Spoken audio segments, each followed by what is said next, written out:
Purple class, today I'm going to be reading the second chapter. Sorry I'm a bit late reading, but here it is now.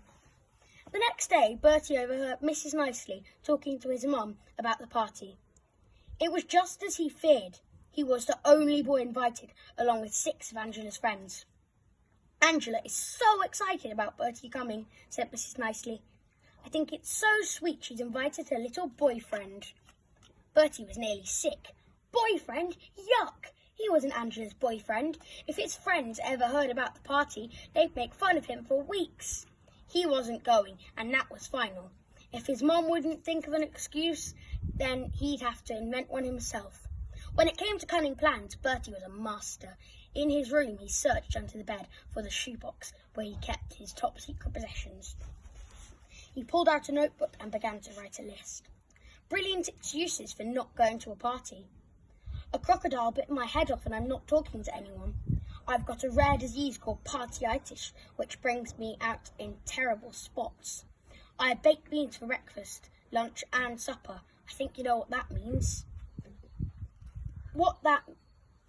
I have lost my memory. What party? Bertie read back through it. Brilliant. Excuse number 4 would do the trick. Now all he had to do was talk to Angela and convince her. Then he would be off the hook. No stinky pinky party for him. Bertie's chance came on Wednesday, lunchtime. He was eating lunch with his friends Darren and Eugene. They were flicking peas at the next table to see if they could land one down the back of Noel or Nick's jumper. Hello, Bertie, said Angela, appearing from nowhere. Bertie looked up at her blankly. Who are you? She asked. Angela giggled. You are funny, Bertie. Did you get the invitation? You are coming to my party, aren't you? Bertie frowned. Party? What party? Silly, no, my pink party. Pink party, ha, hooted Darren. Bertie's going to a girls' party. Bertie shot him a look. Sorry, I don't remember any party, he told Angela. I've lost my memory, you see. Gosh, said Angela. How? That's just it, I can't remember. I must have got a bang on the head. Oh, poor Bertie, cooed Angela. Eugene and Darren exchanged glances. Poor Bertie, they mimicked. Angela put her hand on Bertie's. Bertie drew it away quickly. Never mind, she said. The party's at my house on Friday. We're having a bouncy castle. Have a nice time, said Bertie, loading more peas on his spoon. Angela stamped her foot. You've got to come, Bertie. Laura and Maisie are coming. I've told them you're my boyfriend. Eugene gurgled and slipped off his chair. Bertie stared hard at Angela as if she looked faintly familiar. Sorry, what? Did you say your name was? Angela gave a howl of rage and stormed off. Bertie heaved a sigh of relief. It had been a close call, but he thought he'd got away with it. Later that evening, Mrs. Nicely called to see his mum. Sensing trouble, Bertie hid in his room. But as soon as the front door closed, there was a shout from downstairs. Bertie, down here, now!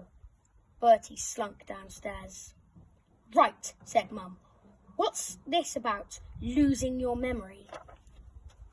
Bertie stared at his feet. Yes, it just seems to keep, going. Really? So you don't remember Angela's invitation? Bertie knit his brows. What invitation? He asked. Mum folded her arms. That's a pity, because there's a film of you wanted to see at the weekend. I expect you've forgotten that too. Bertie hadn't. Pirates of Blood Island, he blurted out. He'd been begging to go to see the film for weeks. Ah, so your memory is working, said Mum. I remember some things, but other things I forgot. Said Mum. Well, don't worry, because I've marked the party on the calendar to remind you. She pointed to Friday the 8th. It was ringed in red. And, Bertie, yes, I will not forget. Bertie slunk out of the kitchen. He knew he was beaten. That's the end of the chapter. Bye.